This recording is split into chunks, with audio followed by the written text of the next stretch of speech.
الرحمن الرحیم۔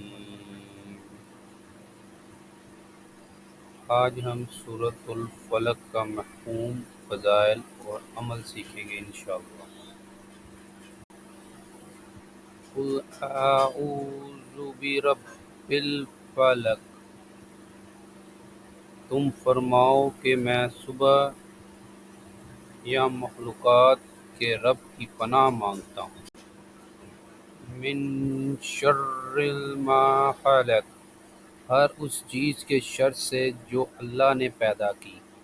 وَمِن شَرِّ غاسق اذا وقب، اور اندھیری رات کے شر سے جب وہ چھا جائے۔ وَمِن شَرِّ النفاثات فی العقد، اور ان عورتوں کے شر سے جو گروہوں میں پھونکتی ہیں۔ وَمِن شَرِّ حاسد اذا حسد، اور حسد کرنے والے کے شر سے جب وہ حسد کرے۔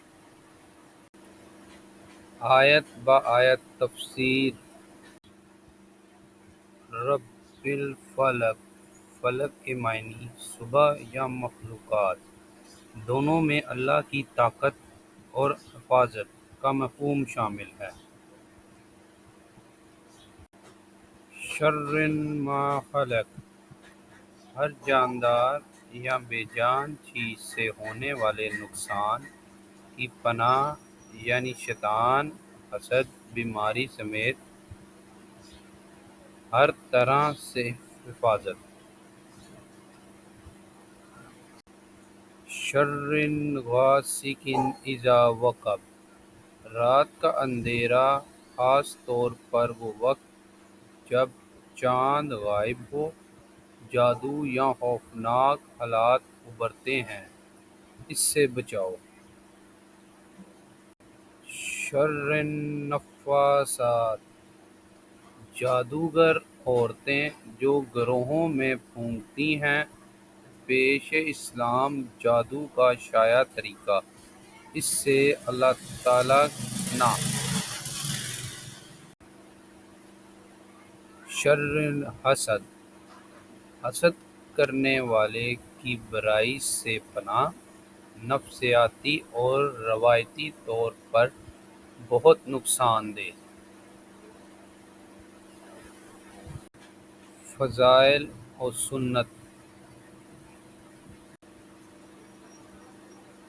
سورہ فلق اور سورہ ناس دونوں کو المعوذتین کہا جاتا ہے، یعنی دو پروردگاری حفاظت والی صورتیں۔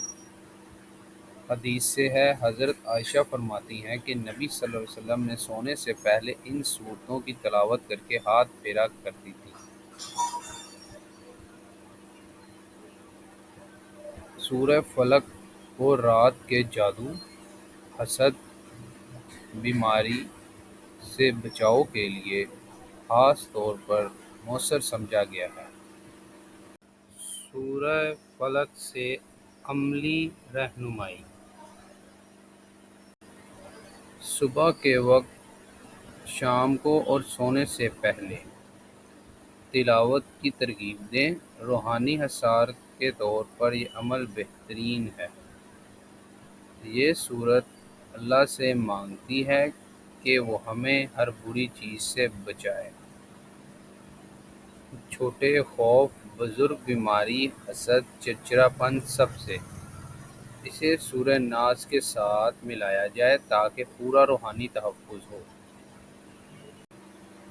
اب ہم سب بہن بھائی مل کر، جو میرے ناظرین یہ ویڈیو دیکھ رہے ہیں، دعا کرتے ہیں، اے اللہ ہمیں ہر طرح کے شر سے محفوظ رکھ، ہماری زندگی روشن کر دے۔ ناظرین سے اپیل ہے، چینل سبسکرائب کریں، شیئر کریں تاکہ یہ روحانی پیغام زیادہ لوگوں تک پہنچے۔ شکریہ۔